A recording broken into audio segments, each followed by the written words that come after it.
Now I sent these beautiful little heart shapes from Mosaic, and I'll put their website down the bottom of the screen if you'd like to go there and do some shopping.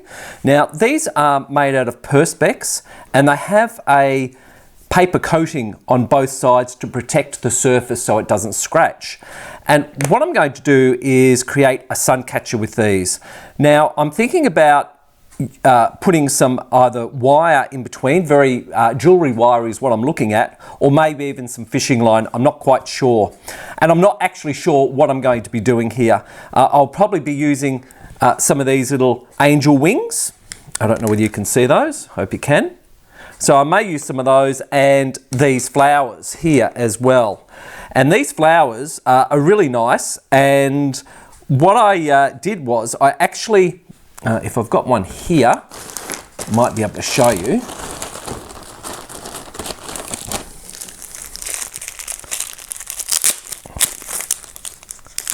Take out of the bag. And what these are beads, and they've actually got a point on both sides. Now obviously if you put that on the glass, it's going to be wonky, it's not going to sit well. So what I've done is I've actually grinded off the back here. And that still allows the light to pass through, and so it will sit flat without an issue.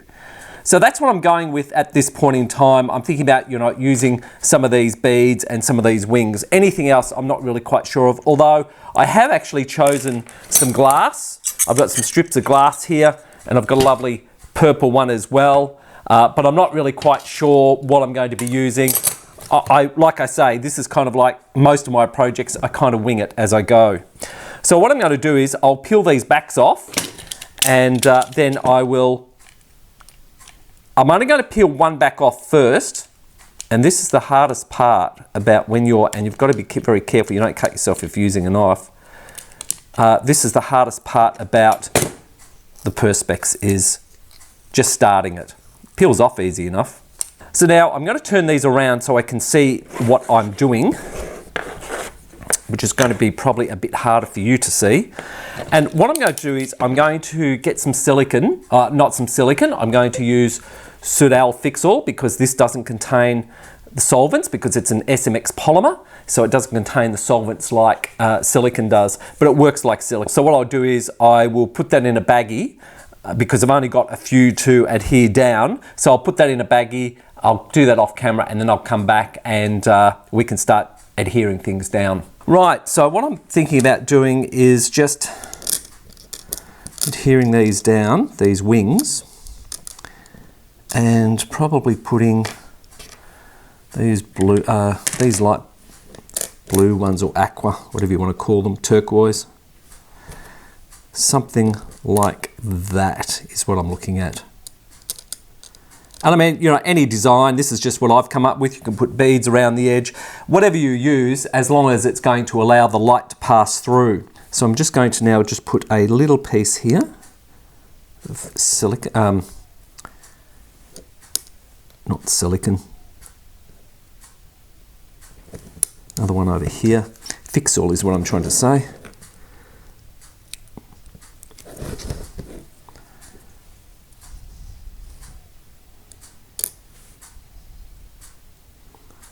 I'm going to push it up as high as I can without covering up the actual hole that it's going to hang from, and I think that will do it quite nicely. Yes, that will be fine. We're up to the stage now of applying the glass pieces, and I've actually left these a little bit longer. It's actually the third day because I had a couple of things to do on the previous 2 days.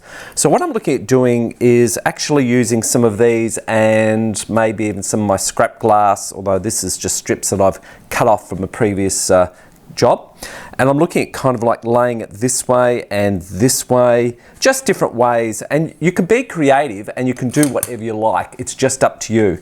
But I think this way will also look really good and speed up the process as well. So what I'm going to do now is I'll just put these aside, and I'm just going to cut these a little bit narrower. And if you want to be accurate, you can mark it and be accurate and cut where you want it to be. However, or score where you want it to be, I should say. However, in the case of these, I'm really not that fussed about having every piece the same width. So I'm really just after just smaller pieces is what I'm going for. So I'm looking at something like that.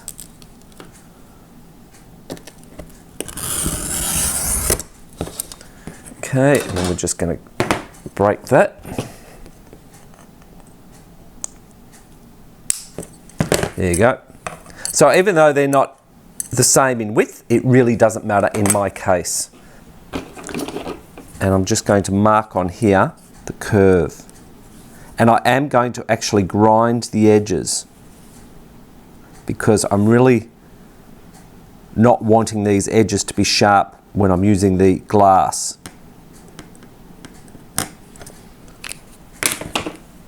So we nip these. And we'll see how that fits. Yes, that's pretty good. So what I'm going to do now is mark this side. Make sure that's where I want it, straight.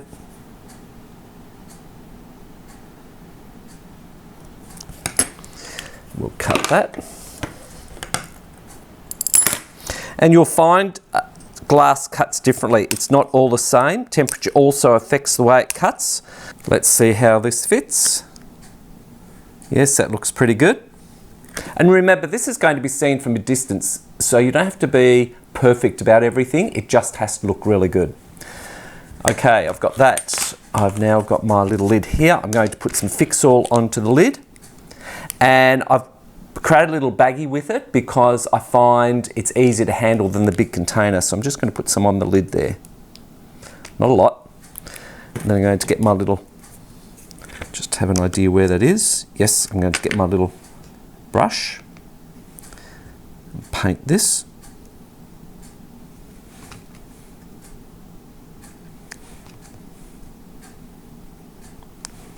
Just an even coat. I don't want a huge amount. It's just so it adheres. Whoops. And if you have any texture mark on it, make sure you wipe it off now because you're not going to be able to get it off later, and I don't think I've got any on there. Nope. And you push firmly because you need to ensure you get out any excess adhesive from it and that it covers all the bottom. I'll just get a bit of razor blade to wipe that because I'm actually going to be working at the top. Put that there. And also it's very handy to just have some baby wipes as well. And also a really good channel to look at is also Sue Smith.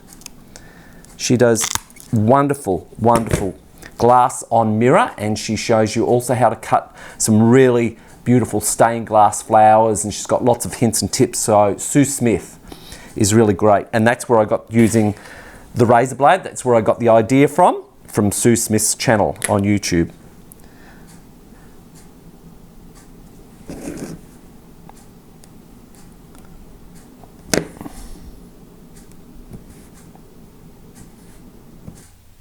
Now you need to keep an eye when you're using anything like Fix-All or silicone or anything like that, because what you don't want to do is have it where it starts going off here. You've got to keep it pretty fresh.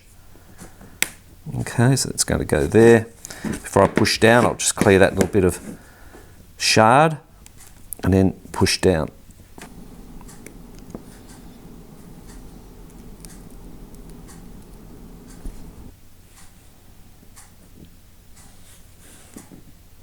So the last piece has been stuck down, which was this one here. So what I'm going to do now is leave this for about 24 hours or 48 hours, and then we can come back and grout that, and that should, and then we can peel the backing off.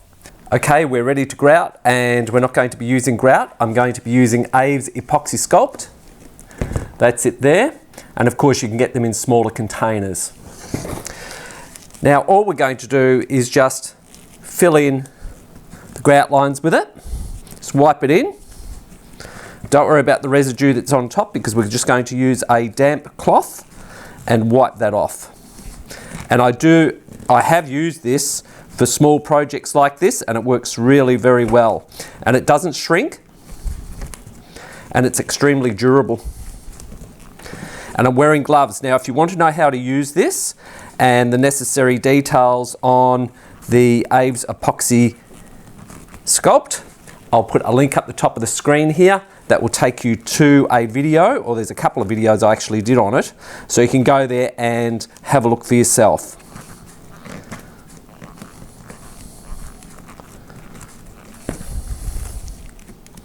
And you only need a small amount too, so don't mix up a big batch because you only have so much working time with this.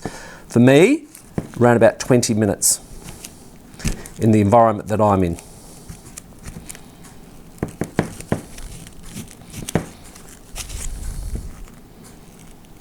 Mind you, might use this and think, oh no, grouting's easier. That's fine as well, but I just find, as much as I like, actually I love grouting, but I just find this does work really well for my needs. And you can do it whatever colour you want. I'm just using the grey because it does come in different colours. You can also paint over it if you don't like the colour.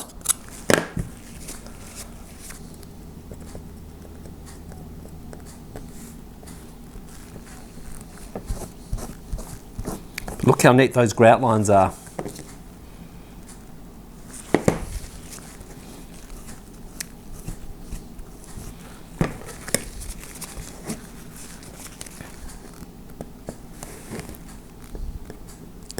We just get it off the glass,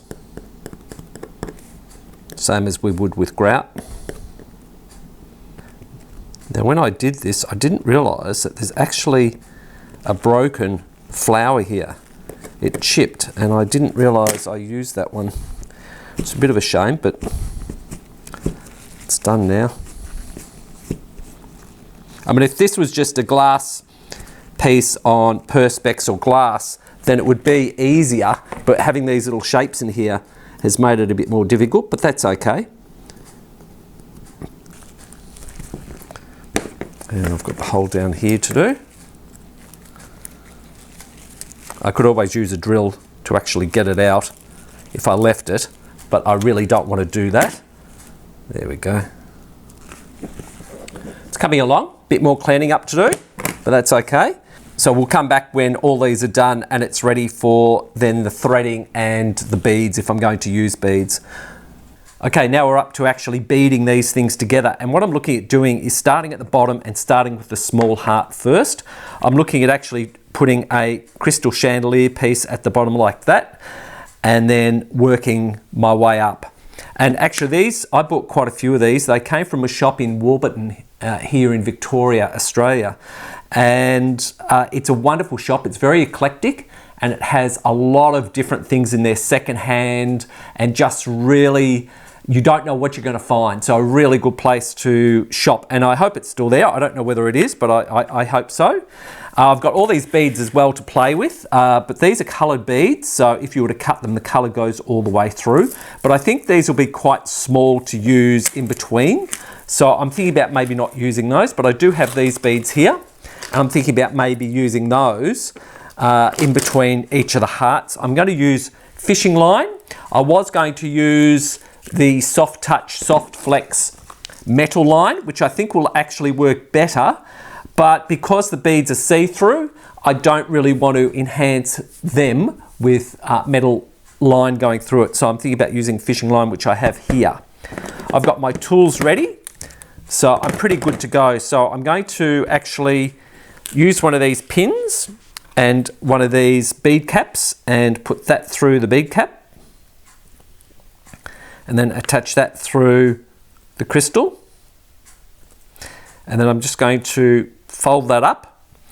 And when you're doing this, it's very important that you don't over tighten things, because if you over tighten them they won't hang well. So just actually I'll put a bead on that as well. I know I have one here, it's undone, yep. So it's very good to have it so it's loose, but not overly loose where you see a heap of the wire. And you can buy these pins too from jewellery stores. This actually, I've had for quite a number of years. So when you're doing this, you don't want the bead to go in underneath. So you really do need to keep this a bit of flex in it. And then we'll put that through the hole at the bottom. And then it's just a matter of gauging where you bend it, because you really only get one try at this for this to work. I think up like that. Once you bend it right down, it's done, basically. That's it there. And then we're going to fold that back on itself. And I know you probably can't see this on camera because my fingers are going to get in the way. I'm going to use this tool here to bend this around. We push that around the back and we cut that off. A pair of flush cutters, so no one can hurt themselves. Yeah. Okay, now the next part is to attach these two pieces together.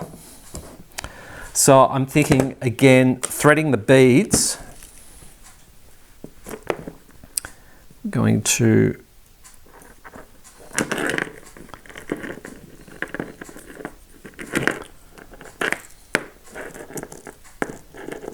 I'll just do a double knot, and then also what I'm going to do is when I've done that, I'm going to also put a bit of glue on it as well, so as just on the actual knot itself, so as it doesn't come undone.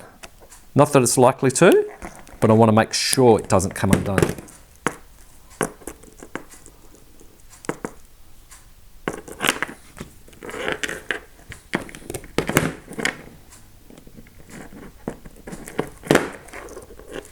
There you go. And I'll just cut that. You can cut these to length, but I'm not worrying about it too much. And it's just threading these on.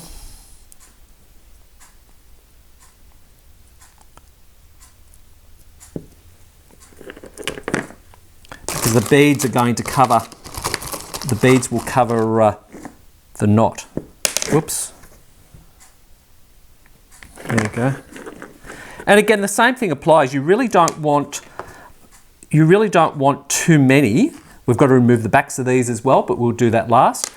You really don't want it too tight or too many. But in saying that though, it depends how long you want them to be. It's personal preference,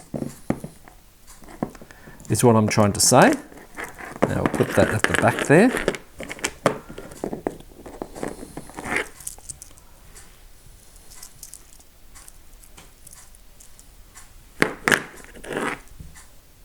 Yeah, that's looking good. Okay, so we'll cut that.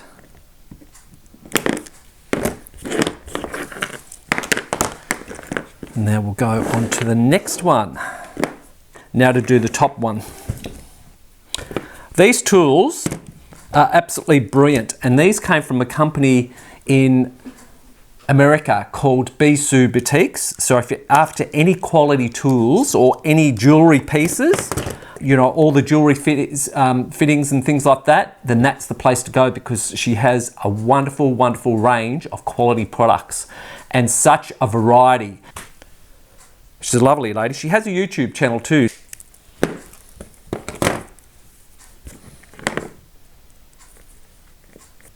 Well, there you go, I finished it. I've also added 3 little bead flowers up the top here. I've used 4 beads here. In there I've used 5, and there I've used 5 as well. Now I've also added a little loop up the top here of the fishing line, just so it's easily hung up in a window or wherever it's going.